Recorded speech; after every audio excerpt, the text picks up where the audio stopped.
नमस्कार साथियों, एक बार आप सबका फिर से बहुत बहुत स्वागत है आप सभी के अपने YouTube चैनल डियर गुरुजी पर। सो गाइस, जैसा कि आप सभी को पता है कि डेली आप सभी की जो बीएड की क्लासेस हैं यहाँ पर कराई जा रही हैं। डेली आप सभी को यहाँ पर जो क्वेश्चन से प्रोवाइड करवाए जा रहे हैं और डेली सुबह 8 बजे जो है आप सभी का जो जीके की क्लास है वो डेली यहाँ पर चलती है। तो आज इस जीके क्लास में आप सभी का स्वागत है। और आज मैंने एक कुछ नया ट्राई किया, मैंने बैकग्राउंड को आज जो है ब्लैक कर दिया है। तो आप लोग बताइएगा कि क्या ये ब्लैक बैकग्राउंड या ब्लैक बोर्ड जैसा जो बैकग्राउंड है आपके लिए मे भी शायद बेटर हो और आप सभी की आंखों पर भी थोड़ा कम इफेक्ट पड़ेगा, ये सोच के मैंने किया है। बट आपके ऊपर डिपेंड करता है, अगर आप लोग चाहोगे तो ऐसे ही कंटिन्यू रहेगा, अदरवाइज जैसे मैं पहले वाइट बैकग्राउंड करता था तो वही कंटिन्यू रहेगा। तो आप लोग कमेंट करके बता सकते हैं। और इसके अलावा दोस्तों 10 बजे जो है आपकी रीजनिंग की क्लास चलती है। तो रीजनिंग की क्लास अगर आपने अभी तक एक भी नहीं ज्वाइन की है तो ज़रूर ज्वाइन कीजिए, बहुत ही इंपॉर्टेंट क्वेश्चन है, वहाँ पर आपको मैं करवाता हूँ। नीचे आपको नेक्स्ट वीडियो का जो लिंक है दिया गया है वो रीजनिंग की क्लास का ही लिंक है। इसके अलावा रात में 8 बजे जो है आपका हिंदी की क्लास चलती है, तो हिंदी की क्लास भी आप लोग जो है ज्वाइन कर सकते हैं। तो चलिए स्टार्ट करते हैं आज की क्लास को। तो पहला क्वेश्चन ध्यान से समझिएगा, पहला क्वेश्चन क्या कह रहा है कि किस वंश का शासन सबसे अच्छा रहा है। ये क्वेश्चन मैं कहीं करवा तो नहीं चुका आप सभी को? मौर्य, कुषाण, कण्व, सातवाहन। चलिए मे बी मैं आपको ये क्वेश्चन जो आपको अकबर का जन्म, ये मैंने कल करवाया था, तो ठीक है मैं सेकंड वाले वीडियो पे आ जाता हूँ, कोई दिक्कत वाली बात नहीं है। सो गाइस, माफ़ी आपका थोड़ा सा समय वेस्ट किया। तो यहाँ पर ये वाला आज का टेस्ट जो है आपका इस 7 सितंबर वाला है। क्वेश्चन देखिए क्या कह रहा है कि निम्नलिखित में से भारत में 19वीं शताब्दी में पड़े किस अकाल को प्रकोप का समुद्र यानी कि सी ऑफ क्लैमिटी कहा गया है। बहुत ही अच्छा क्वेश्चन है। यहाँ पर पूछा गया है कि 19वीं शताब्दी में सी ऑफ क्लैमिटी किसे कहा गया है। तो याद रखिएगा 19वीं शताब्दी में एक उड़ीसा का जो अकाल आया था, बहुत ही इंपॉर्टेंट क्वेश्चन है। उड़ीसा में एक अकाल आया था और जिसको उसकी प्रचंडता के कारण उसका जो उसको है प्रकोप का समुद्र के नाम से उसका जो है नाम दिया गया। बहुत ही इंपॉर्टेंट, याद रखिएगा। अगला क्वेश्चन देखिए क्या कह रहा है कि सुभाष चंद्र बोस ने स्वतंत्र भारत की अंतरिम सरकार की स्थापना की घोषणा की थी कब। फटाफट जवाब देते हुए चलेंगे। सुभाष चंद्र बोस जी ने स्वतंत्र भारत की अंतरिम सरकार की स्थापना की घोषणा कब की थी। तो याद रखिए दोस्तों, सुभाष चंद्र बोस ने स्वतंत्र भारत की अंतरिम सरकार की स्थापना जो है 21 अक्टूबर 1943 ईस्वी को किया था। 21 अक्टूबर, ये वाला ऑप्शन नंबर ए वाला करेक्ट होगा। और ये कहाँ पे किया था ये भी याद रखिए दोस्तों, ये जो है सिंगापुर में किया गया था और इसमें एच.सी. चटर्जी को वित्त मंत्री बनाया गया था। कभी कभी ये एच.सी. चटर्जी के बारे में पूछा जाता है, तो याद रखिएगा इनको जो है वित्त मंत्री बनाया गया था। अगला क्वेश्चन देखिए क्या कह रहा है, बिना बेगार के किसने सुदर्शन झील का जीर्णोद्धार कराया। चलिए सर, बिना बेगार के किसने जो है सुदर्शन झील का जीर्णोद्धार कराया। फटाफट क्वेश्चन नंबर 3 का जो है जवाब देते हुए चलेंगे। सर क्वेश्चन नंबर 3 का जो करेक्ट आंसर आपका क्या हो जाएगा भैया, ये जो इसका जो करेक्ट आंसर है आपका हो जाएगा रुद्रदामन प्रथम। अब देखिए यहाँ पर सुदर्शन झील की बात हो रही है, तो सुदर्शन झील से और कौन से क्वेश्चन बन सकते हैं, याद रखिएगा। सुदर्शन झील का निर्माण किसने करवाया था? चंद्रगुप्त मौर्य ने करवाया था। बेसिकली चंद्रगुप्त मौर्य ने नहीं करवाया था, चंद्रगुप्त मौर्य ने आदेश दिया था किसी को, वो दिया था पुष्यगुप्त वैश्य को दिया था। बट ज़्यादातर जो नाम आता है निकल के आता है वो चंद्रगुप्त मौर्य का आता है, क्योंकि वो ज़्यादा फेमस थे, उनके नाम उनको लोग ज़्यादा जानते हैं। बट यहाँ पर सुदर्शन झील के निर्माण से रिलेटेड क्वेश्चन आता है और यहाँ पर एक क्वेश्चन आपको दिया ही गया है कि बिना बेगार के इसका जीर्णोद्धार किसने करवाया था। तो इसका जीर्णोद्धार जो है रुद्रदामन प्रथम द्वारा करवाया गया था। अगला क्वेश्चन देखिए क्या कह रहा है कि कनिष्क के सारनाथ बौद्ध प्रतिमा अभिलेख की तिथि क्या है। चलिए सर, क्वेश्चन नंबर आपका यहाँ पर 4 है, सभी लोग जवाब देते हुए चलेंगे। जो कनिष्क का सारनाथ बौद्ध प्रतिमा अभिलेख है उसकी तिथि क्या है। तो यहाँ पर याद रखिए, थोड़े से टफ क्वेश्चन आई होप आप आज को देखने को मिल रहे होंगे, बट याद रखिए दोस्तों 21 ईस्वी, ठीक है 81 ईस्वी। तो ऑप्शन नंबर जो इसका बी है वो यहाँ पर बिल्कुल करेक्ट हो जाएगा। चलिए आते हैं अगले क्वेश्चन की तरफ। तो अगला क्वेश्चन देखिए कह रहा है कि निम्नलिखित में से क्या स्टेनलेस स्टील का संगठक नहीं है। बताइए, स्टेनलेस स्टील का संगठक जो है निम्नलिखित में से क्या नहीं है। एल्यूमिनियम, क्रोमियम, आयरन या निकिल। क्वेश्चन नंबर 15 है। जवाब देखिए यहाँ पर धीरे धीरे सभी का आना शुरू हो गया। तो भैया 15 का जो करेक्ट आंसर आपका क्या हो जाएगा। 15 की अगर हम बात करते हैं, सॉरी क्वेश्चन नंबर 5 की अगर हम बात करते हैं तो इसका जो करेक्ट आंसर है आपका हो जाएगा। अगर हम बात करते हैं स्टेनलेस स्टील के बारे में, तो इसके संगठन में आपका एक तो Fe आता है जिसको हम लोग आयरन बोलते हैं, सबसे ज़्यादा जो आपका होता है Fe होता है 90 से 95% के आसपास। उसके बाद आपका क्रोमियम होता है 2.5% के आसपास। उसके बाद आपका यहाँ पर क्या बोलते हैं निकिल हो गया, या आपका जो अदर चीज़ें बचती है वो आपकी कार्बन होगी, वो सब चीज़ होती है। लेकिन एल्यूमिनियम जो है आपका इसमें नहीं होता है। तो यहाँ पर जितने भी लोग ऑप्शन नंबर ए जवाब दे रहे हैं वो लोग यहाँ पर बिल्कुल करेक्ट हो जाएंगे। क्लियर है, चलिए बहुत ही अच्छी बात है। अगला क्वेश्चन देखिए आपसे यहाँ पर क्या कह रहा है, ध्यान से देखिएगा। क्वेश्चन नंबर आपका यहाँ पर 6 क्या कहना चाह रहा है कि टेट्राइथाइल लैड यानी कि TEL क्या है। क्वेश्चन नंबर 6 है, सभी लोग जवाब देते हुए चलेंगे। टेट्राइथाइल लैड जो है आपका क्या है। क्वेश्चन नंबर आपका 6 है, जवाब देखिए यहाँ पर आना शुरू हो गया है। चलिए सर, क्वेश्चन नंबर 6 जो है इसका करेक्ट आंसर क्या हो जाएगा, फटाफट जवाब देते हुए चलेंगे सर। चलिए भाई, 6 का जवाब देखिए यहाँ पर आना शुरू हो गया है। तो 6 का जो करेक्ट आंसर है आपका हो जाएगा, एक एंटीऑक्सीडेंट होता है, ठीक है। टेट्रा एथाइल लैड का जो प्रयोग है वो पेट्रोल वाली गाड़ियों में एक एंटीनॉक यौगिक के रूप में किया जाता है। अगला क्वेश्चन देखिए, बहुत ही आसान सा है कि किस गवर्नर जनरल के शासन के दौरान भारत को ईस्ट इंडिया कंपनी के हाथों से स्थानांतरित करके ब्रिटिश क्राउन को सौंप दिया गया था। क्वेश्चन नंबर 7 है, सभी लोग जवाब देते हुए चलेंगे कि किस गवर्नर जनरल को के शासन के दौरान भारत को ईस्ट इंडिया कंपनी के हाथों से स्थानांतरित करके ब्रिटिश क्राउन को सौंप दिया गया था। तो क्वेश्चन नंबर 7 की अगर हम बात करते हैं दोस्तों, 7 का जो करेक्ट आंसर आपका हो जाएगा लॉर्ड कैनिंग, ठीक है। लॉर्ड कैनिंग जो है, ये जब इनका शासन था 1856 के आसपास था, इनका शासन शुरू हुआ था 1856 से लेकर के 1862 तक जो इनका शासनकाल चला था। और उस समय ईस्ट इंडिया के हाथों से स्थानांतरित करके भारत को ब्रिटिश क्राउन को सौंप दिया गया था, ठीक है। चलिए अगला क्वेश्चन देखिए आपसे यहाँ पर क्या कह रहा है, ध्यान से देखिएगा। क्वेश्चन नंबर आपका यहाँ पर 8 है, सीफोलॉजी क्या होता है भैया। क्वेश्चन नंबर 8 बहुत ही अच्छा क्वेश्चन है, सीफोलॉजी के बारे में पूछा गया है, क्या होता है। ये आपके ऑप्शन है आपके सामने, सभी लोग जवाब देते हुए चलेंगे। चलिए सर, सीफोलॉजी की अगर हम बात करते हैं तो याद रखिएगा, सीफोलॉजी के अंतर्गत हम लोग चुनाव, मतदान आदि की जो सांख्यिकी होती है ना, जो आपकी डाटा होता है उसका अध्ययन करते हैं। तो यहाँ पर जितने भी लोग ऑप्शन नंबर ए जवाब दे रहे हैं वो लोग यहाँ पर बिल्कुल करेक्ट हो जाएंगे। अगला क्वेश्चन कह रहा है कि बार पिंड जो है किस में पाया जाता है। थोड़े से टफ क्वेश्चन आज आपको देखने को मिल रहे होंगे। बार पिंड जो है किस में पाया जाता है, फटाफट जवाब देते हुए चलेंगे। चलिए भाई, जवाब देखिए यहाँ पर आना शुरू हो गया है। तो अगर हम बात करते हैं बार पिंड के बारे में, तो याद रखिए दोस्तों, जो बार पिंड होता है वो आपका मादाकाई कोशिकाओं में पाया जाता है। तो ऑप्शन नंबर जो इसका सी है वो यहाँ पर बिल्कुल करेक्ट हो जाएगा। बेसिकली इसकी जो खोज है वो मुर्रे बार ने की थी, ठीक है। मुर्रे बार ने किया था, इसलिए इसका नाम जो है बार पिंड का नाम दिया गया है। और ये महिलाओं की कई कोशिकाओं में पाया जाने वाला एक निष्क्रिय एक्स क्रोमोसोम होता है, ठीक है। निष्क्रिय क्या होता है, एक्स क्रोमोसोम होता है। अगला क्वेश्चन देखिए आपसे यहाँ पर क्या कह रहा है कि सूर्य का प्रकाश लगभग हमारे पास कितने समय में पहुँचता है।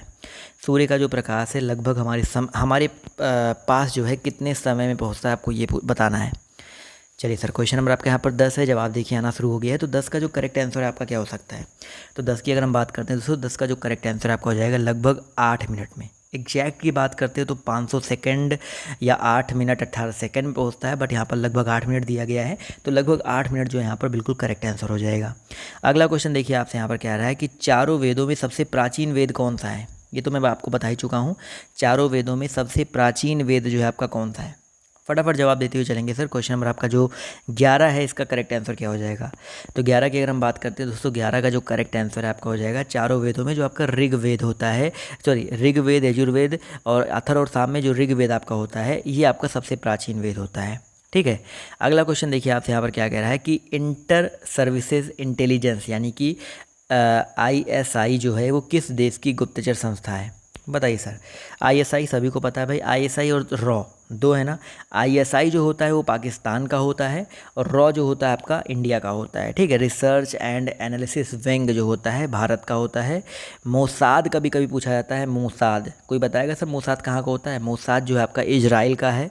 और इसके अलावा CIA तो सभी को पता है, CIA जो है आपका कहाँ का है, अमेरिका का है। अगला क्वेश्चन देखिए आपसे यहाँ पर क्या कह रहा है कि सूचना अधिकार अधिनियम के अंतर्गत सूचना मांगने पर कितने समय में सूचना उपलब्ध कराना जो है आवश्यक होता है। राइट टू इन्फॉर्मेशन 2005 में आया था, सभी को पता है। 15 जून 2005 को राष्ट्रपति की अनुमति मिली थी, तब ये लागू हुआ था। और बेसिकली अनुमति मिली थी जून में, लागू हुआ था अक्टूबर में। बट आपका यहाँ पर क्वेश्चन ये है कि कितने दिनों में सूचना उपलब्ध करना जो है आवश्यक होता है। तो याद रखिएगा, कोई भी नागरिक जो है 30 दिन के अंतर्गत 10 रुपये दे करके, 10 रुपये इसका शुल्क होता है, 30 दिन के अंतर्गत जो है सूचना प्राप्त कर सकता है। क्वेश्चन नंबर 14 ध्यान से देखिए क्या कह रहा है कि भारत की 2/3 जनसंख्या निम्न आयु वर्ग से कम की है।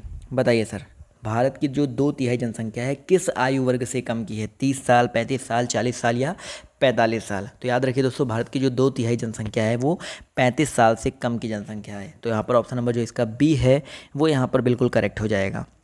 चलिए आते हैं अगले क्वेश्चन की तरफ। तो अगला क्वेश्चन ध्यान से देखिएगा, आपसे यहाँ पर क्या कहना चाह रहा है कि भारत सरकार द्वारा प्रारंभ किया गया अभियान पूर्ण स्वच्छता का कार्यक्रम है, निर्मल भारत अभियान के अभियान दूत कौन है। चलिए, ये थोड़ा पुराना क्वेश्चन है। तो इसके जब ये बेसिकली अभियान पूर्ण स्वच्छता का जो कार्यक्रम स्टार्ट किया गया था, निर्मल भारत अभियान, तब जो इसका एम्बेसडर बनाया गया था वो विद्या बालन को बनाया गया था। तो अभी इसको छोड़ देते क्योंकि ये पुराना क्वेश्चन है, मैं आपको करंट अफेयर अलग से करवा दूंगा, उसकी टेंशन मत लीजिएगा। अगला क्वेश्चन देखिए, ये तो आप सभी को पता ही हो क्योंकि ये काफ़ी चर्चा में भी रहा है, इससे संबंधित क्वेश्चन तो आपके लिए इंपॉर्टेंट हो सकता है कि भारत में सरकारी लेखों को ऑडिट करने का अधिकार किसे है। जब जो प्रधानमंत्री फंड की बात हुई थी, उसको ऑडिट करने की बात हुई थी, तो वहाँ पर थोड़ा सा बवाल हुआ था, लोगों ने यहाँ पर सवाल उठाए थे। बट यहाँ पर आपको बताना है कि सरकारी लेखों को ऑडिट करने का अधिकार जो है किसे होता है, तो याद रखिएगा कैग को होता है। बहुत ही इंपॉर्टेंट क्वेश्चन है, कैग को होता है। तो ऑप्शन नंबर जो इसका CAG, याद रखिएगा कैग को होता है। हिंदी में बेसिकली इसको बोलते हैं महालेखा परीक्षक। ठीक है, अगला क्वेश्चन देखिए आपसे यहाँ पर क्या कह रहा है कि उत्तर प्रदेश में न्यूक्लियर परमाणु ऊर्जा स्टेशन कहाँ पर है स्थित है। क्वेश्चन नंबर 19 से सभी लोग जवाब देते हुए चलेंगे कि भैया उत्तर प्रदेश में न्यूक्लियर परमाणु ऊर्जा स्टेशन जो है आपका कहाँ पर अवस्थित है।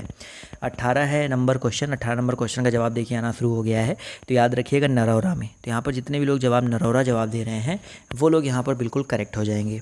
क्लियर है, चलिए आते हैं क्वेश्चन नंबर 19 की तरफ। तो 19 नंबर क्वेश्चन कह रहा है कि सतह से सतह मिसाइल निम्नलिखित में से कौन सी है। सतह से सतह मिसाइल जो है निम्नलिखित में से कौन सी है। क्वेश्चन नंबर 19 से जवाब देखिए यहाँ पर आना शुरू हो गया है। तो 19 का जो करेक्ट आंसर है आपका क्या हो जाएगा। चलिए भैया 19 का जवाब देखिए यहाँ पर आना शुरू हो गया है। तो भैया सतह से सतह जो मिसाइल होता है वो पृथ्वी होता है। ठीक है, कौन सा भैया, पृथ्वी है। तो यहाँ पर ऑप्शन नंबर जो इसका C है वो यहाँ पर बिल्कुल करेक्ट हो जाएगा। अगला क्वेश्चन देखिए क्या कह रहा है, निम्नलिखित राज्यों में से किस राज्य को, किस एक को ग्रामीण पर्यटन, ये भी स्किप कर दो क्योंकि पुराना क्वेश्चन है। क्वेश्चन नंबर 21 का जवाब दीजिए सर, वर्मी कंपोस्टिंग किससे की जाती है। वर्मी कंपोस्टिंग की बात हो रही है सर, फटाफट जवाब देते हुए चलेंगे। ये वर्मी कंपोस्टिंग जो है किससे की जाती है। क्वेश्चन नंबर आपका यहाँ पर 21 से जवाब देखिए यहाँ पर आना शुरू हो गया है। तो 21 का जो करेक्ट आंसर आपका क्या हो जाएगा। बिल्कुल सही बात है सर, वर्मी, या इसको हम लोग दूसरे नाम से जानते हैं कृमि। वर्मी से अच्छा जो है कृमि कंपोस्टिंग शायद आप लोग जानते होंगे, या इसको केंचुआ भी बोलते हैं। तो जो कृमि या केंचुए होते हैं ये वर्मी कंपोस्टिंग में सहायक होते हैं, और इसलिए यहाँ पर कृमि जवाब जो है ऑप्शन नंबर C है वो यहाँ पर बिल्कुल करेक्ट हो जाएगा। कृमि जिसको हम लोग केंचुआ बोलते हैं। ठीक है, अगर कृमि के स्थान पे ऑप्शन में केंचुआ आ जाए तो आप लोग कन्फ्यूज मत होइएगा, दोनों एक ही चीज़ होता है। अगला क्वेश्चन देखिए आपसे क्या कह रहा है कि प्रसिद्ध पुस्तक मालगुडी डेज के लेखक निम्नलिखित में से कौन है। प्रसिद्ध पुस्तक मालगुडी डेज के जो लेखक हैं निम्नलिखित में से कौन है। फटाफट जवाब देते हुए चलेंगे सर, इसका जो करेक्ट आंसर है आपका क्या हो जाएगा। चलिए भाई क्वेश्चन नंबर आपके यहाँ पर जो 22 है जवाब देखिए आना शुरू हो गया। तो 22 का जो करेक्ट आंसर आपका क्या हो जाएगा सर, मालगुडी डेज के जो लेखक हैं वो R.K. नारायण जी हैं। तो ऑप्शन नंबर जो इसका D है वो यहाँ पर बिल्कुल करेक्ट हो जाएगा। अगला क्वेश्चन देखिए आपसे क्या कह रहा है कि शेख फरीद का सर्वाधिक ख्यातिलब्ध शिष्य जिसने दिल्ली के 7 सुल्तानों का शासन देखा था कौन था। बताइए सर, शेख फरीद का शिष्य यहाँ पर आ गया।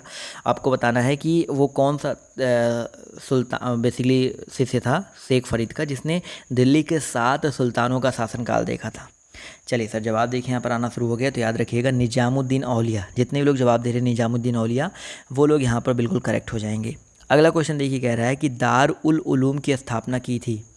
दार उल उलूम की जो स्थापना है वो किसने की थी। फटाफट जवाब देते हुए चलेंगे। क्वेश्चन नंबर आपके यहाँ पर जो 24 है इसका करेक्ट आंसर क्या हो जाएगा। चलिए भैया 24 का जवाब देखिए यहाँ पर आना शुरू हो गया है। तो 24 की अगर हम लोग बात करते हैं तो दोस्तों 24 का जो करेक्ट आंसर है आपका हो जाएगा मौलाना हुसैन अहमद। ठीक है, तो यहाँ पर जितने भी लोग जवाब दे रहे हैं ऑप्शन नंबर B मौलाना हुसैन अहमद वो लोग यहाँ पर बिल्कुल करेक्ट हो जाएंगे। क्लियर है, चलिए सभी लोग ऐसे ही जवाब देते हुए चलेंगे, अच्छा लगेगा। इसके बाद रीजनिंग की क्लास जो होगी नीचे लिंक दिया गया तो स्किप मत करिएगा। अगला क्वेश्चन देखिए आपसे यहाँ पर क्या कह रहा है कि निम्नलिखित रोगों में से कौन टाइगर मच्छरों द्वारा संचारित नहीं होता है। बताइए सर, निम्नलिखित रोगों में से कौन जो है आपका टाइगर मच्छरों द्वारा संचारित नहीं होता है। क्वेश्चन नंबर 25 है, जवाब देखिए आना शुरू हो गया है। तो 25 का जो करेक्ट आंसर आपका क्या हो जाएगा। फटाफट जवाब देते हुए चलेंगे। तो भैया 25 की अगर हम बात करते हैं तो यहाँ पर पीत ज्वर है, डेंगू है, चिकनगुनिया है और आपका जापानी इंसेफेलाइटिस है। तो यहाँ पर जितने भी लोग जवाब दे रहे हैं ऑप्शन नंबर D जापानी इंसेफेलाइटिस वो यहाँ पर करेक्ट हो जाएगा। ये बेसिकली जो है क्यूलेक्स मादा मच्छर के काटने से होता है, ना कि टाइगर मच्छर के काटने से होता है। इसे हम लोग जापानी बुखार के नाम से भी जानते हैं, और बेसिकली जापानी बुखार हो गया और या जापानी मस्तिष्क बुखार आप इसको कह सकते हैं, इसके नाम से हम लोग जानते हैं। अगला क्वेश्चन बहुत ही आसान क्वेश्चन है। देखिए एक थोड़ा सा आसान क्वेश्चन आपके सामने आया है कि भैया चीनी लेखक भारत का उल्लेख किस नाम से करते हैं। भाई चीनी एक लेखक था जिसका नाम था क्या। चलिए उस चीनी लेखक का नाम आप लोग कमेंट में बताइए, लेकिन आपको ये बताना है कि एक चीनी लेखक थे, उस भारत का उल्लेख जो है किस नाम से करते हैं। फटाफट जवाब देते हुए चलेंगे। बहुत ही इंपॉर्टेंट क्वेश्चन है। कुछ लोग यहाँ पर ऑप्शन नंबर सी जवाब दे रहे हैं, कुछ लोग ऑप्शन नंबर ए जवाब दे रहे हैं, बट यहाँ पर जो करेक्ट आंसर आपका हो जाएगा यिन तू। ठीक है, यिन तू नाम से करते हैं, तो ऑप्शन नंबर जो इसका बी है वो यहाँ पर बिल्कुल करेक्ट हो जाएगा। चलिए आते हैं अगले क्वेश्चन की तरफ, बढ़ते हैं अगले क्वेश्चन पर। तो पहली बुलेट ट्रेन निम्नलिखित में से किन दो स्टेशनों के बीच चलेगी? ये देखिए पुराना ये क्वेश्चन है, बट आप सभी को पता है मुंबई अहमदाबाद निर्धारित हुआ है, तो ये तो आपको एक जनरल नॉलेज के लिए याद रखिए बस। ठीक है, अगला क्वेश्चन देखिए, कह रहा है कि अमेरिका में प्रतिवर्ष जनवरी का जो तीसरा सोमवार है वो, माफ़ कीजिएगा, वो अमेरिकी फेडरल अवकाश के रूप में मनाया जाता है। यह दिवस किसकी याद में मनाया जाता है? बताइए सर। अमेरिका में जो प्रतिवर्ष हर साल जनवरी का जो तीसरा सोमवार होता है वो अमेरिकी फेडरल अवकाश के रूप में मनाया जाता है। वो किसकी याद में, या किस ये जो दिवस है किसकी याद में मनाया जाता है, आपको ये बताना है। तो याद रखिए दोस्तों, ये जो है मार्टिन लूथर किंग। ठीक है, ये जो हैं आप सभी को पता है मार्टिन लूथर किंग जो है, इनके बहुत ही ज़्यादा फेमस थे, और मतलब इन्होंने बहुत सारे ऐसे कार्य किए हैं जिनकी वजह से जो है ये सारी चीज़ें जो है की जाती हैं। अगला क्वेश्चन देखिए क्या कह रहा है कि ओटावा किस देश की राजधानी है? फटाफट बताते हुए चलेंगे। ओटावा जो है किस देश की राजधानी है? ये तो पता ही होगा ओटावा, क्योंकि ये पहले भी मैं आपको करवा चुका हूँ। चलिए भैया, ओटावा की अगर हम बात करते हैं दोस्तों, ओटावा जो है किस देश की राजधानी है? तो ओटावा कनाडा की राजधानी है। ठीक है, जिसको मिनी पंजाब भी बोला जाता है। तो ऑप्शन नंबर जो इसका डी है वो यहाँ पर बिल्कुल करेक्ट हो जाएगा। अगला क्वेश्चन देखिए आपसे यहाँ पर क्या कह रहा है, ध्यान से देखिएगा, माफ़ कीजिए। क्वेश्चन नंबर आपका यहाँ पर 30 कह रहा है कि जापान की सहायता से पूरी होने वाली पैठन यानी कि जायकवाड़ी जल विद्युत परियोजना किस नदी पर है? क्वेश्चन नंबर 30 से सभी लोग जवाब देते हुए चलेंगे कि जापान की सहायता से पूरी होने वाली जो पैठन है जायकवाड़ी जल विद्युत परियोजना वो किस नदी पर स्थित है? क्वेश्चन नंबर 30 जवाब देखिए यहाँ पर आना शुरू हो गया है। तो भैया 30 का जो करेक्ट आंसर आपका क्या हो जाएगा सर? गोदावरी नदी के तट पर। ठीक है, तो यहाँ पर जितने भी लोग ऑप्शन नंबर सी जवाब दे रहे हैं वो लोग यहाँ पर बिल्कुल करेक्ट हो जाएंगे। ठीक है, इसका जो PDF है आप लोग जाकर के डाउनलोड कर सकते हैं हमारे टेलीग्राम ग्रुप से, आपको वहाँ पर प्रोवाइड करवा दिया जाएगा। इसके अलावा जितने भी लोग यहाँ पर जुड़े हैं फटाफट वीडियो को लाइक और शेयर कर दें, और नीचे 10 बजे वाली क्लास का, रीजनिंग वाली क्लास का जो लिंक है दिया गया है, तो आप लोग उस क्लास को जाकर के ज़रूर देखिएगा। आज के क्लास थोड़ी सी टफ रही होगी, थोड़ा सा आपको बोरिंग लगा होगा, बट इंपॉर्टेंट थे। तो आज की इस वीडियो में इतना ही। बाय, टेक केयर, जय हिंद, जय भारत। मिलते हैं आप सभी से नेक्स्ट वीडियो में।